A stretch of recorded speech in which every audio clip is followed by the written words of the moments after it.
Aujourd'hui, les éléments sont vraiment contre nous, hein. Il pleut, il neige, il tempête, il grêle, il vente, il bruine et tonnerre de Brest. Donc, bien au chaud dans ma cuisine, je vais vous parler de la propriété chaîne vide autorisée qui, il me semble, est pas toujours bien comprise. Alors déjà, qu'est-ce que c'est qu'une chaîne, hein? Eh bien, on entend par chaîne une chaîne de caractères, quelque chose qui se place dans un champ de type texte.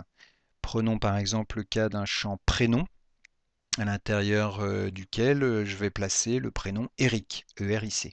Et bien dans Access, il est représenté entre guillemets, donc guillemets, E-R-I-C, guillemets. Ce qui veut dire qu'une chaîne vide, eh bien c'est une chaîne pour laquelle entre les guillemets il n'y a rien. Donc vous voyez ici à l'écran, guillemets, guillemets. Ça c'est une chaîne vide. Alors comment fonctionne chaîne vide autorisée dans Access? Prenons le cas de deux champs, un champ numérique, un champ texte. Il y a deux cas de figure, soit je connais la valeur de ce champ, soit je ne la connais pas. Par exemple, un salaire, je connais le salaire d'une personne, je l'écris, 123,45. Si je ne connais pas le salaire de la personne, je vais laisser le champ vide. Et donc un champ vide, on a vu que ça s'appelait aussi un champ nul, NU2L. Si quelqu'un a un prénom, par exemple Azer, j'écris Azer, je connais son prénom, et donc dans Access, c'est stocké sous la forme d'une chaîne de caractères, guillemets, Azer, guillemets. Si je ne connais pas le prénom de la personne, je vais laisser le champ vide. Alors maintenant, supposons que le salaire de la personne soit égal à 0. La personne, malheureusement, dommage pour elle, n'est pas payée, elle est bénévole, on va dire. Eh bien, dans le champ salaire, je vais écrire 0. Donc je connais la valeur et c'est 0. Eh ben, on a l'équivalent dans le champ de type texte. Si je sais que la personne n'a pas de prénom, ce qui peut arriver pour certaines personnes dans certains pays, eh bien je vais mettre explicitement guillemets guillemets. Donc ce n'est pas champ vide, c'est chaîne vide. Alors, on va combiner nul interdit et chaîne vide autorisée. Voici les quatre possibilités qu'on a. On peut dire le champ doit être obligatoirement saisi, donc nul interdit est à oui, et j'autorise la chaîne vide. Ça veut dire que la saisie est obligatoire et que la valeur peut contenir 0 caractère. J'ai aussi d'autres cas, comme par exemple le cas où la saisie est obligatoire, nul interdit est à oui, et où je n'autorise pas la chaîne vide autorisée. Donc dans ce cas-là, la saisie est obligatoire et en plus la valeur doit contenir au moins un caractère. Et puis après, il y a les deux autres cas de saisie facultative, soit où j'autorise à ce qu'il y ait une chaîne avec 0 caractère ou pas. Donc, chaîne vide autorisée et nul interdit doivent être pensées simultanément quand je paramètre ces propriétés dans un champ de type texte. Alors, passons dans Access. On va voir concrètement comment ça se passe. Donc, dans la table utilisateur, il se trouve que, pour l'instant, tous les champs peuvent être vides, à l'exception de la date d'entrée qu'on avait définie, voilà, comme obligatoire.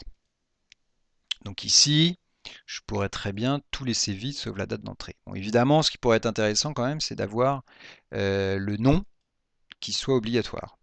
C'est quand même un minimum pour une table d'utilisateur. Donc c'est ce qu'on va faire, on va rendre ce nom obligatoire. Donc je vais aller en mode création, et sur le nom, le premier réflexe que je vais avoir, c'est de dire nul interdit, oui. Voilà, donc je rends la saisie de ce champ obligatoire. Par contre, je constate que la chaîne vide est autorisée. Donc regardons ce que ça va donner. Je passe en feuille de données, j'enregistre, les règles ont changé, donc je n'en reparle pas une troisième fois. Donc dans la feuille de données, je vais tenter de saisir quelqu'un qui n'a pas de nom. Donc numéro 7, je laisse le champ nom vide. Je vais mettre Michel, qui est un agent 0153.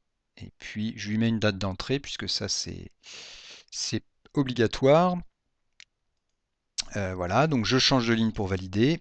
Et ici, vous voyez que j'ai bien un message qui me dit que je dois rentrer une valeur dans le champ nom, hein, le champ de la table utilisateur. Donc je fais OK. Et là, si je veux garder ce champ vide, eh bien je peux mettre guillemets guillemets, puisque pour l'instant la chaîne vide est autorisée. Et là vous voyez que visuellement c'est comme si la personne n'avait pas de nom. Donc c'est très difficile de distinguer un champ vide d'une chaîne vide dans un champ de type texte. Ok, donc là je vais quand même lui mettre un nom, par exemple Loiret. Ok. Alors je vais maintenant changer la propriété chaîne vide autorisée. Alors vous voyez, hein, nul interdit, je le laisse à oui, donc la saisie est obligatoire, mais cette fois-ci, en plus, je ne vais pas autoriser la chaîne vide. Donc il faudra absolument que je saisisse au moins un caractère dans le champ.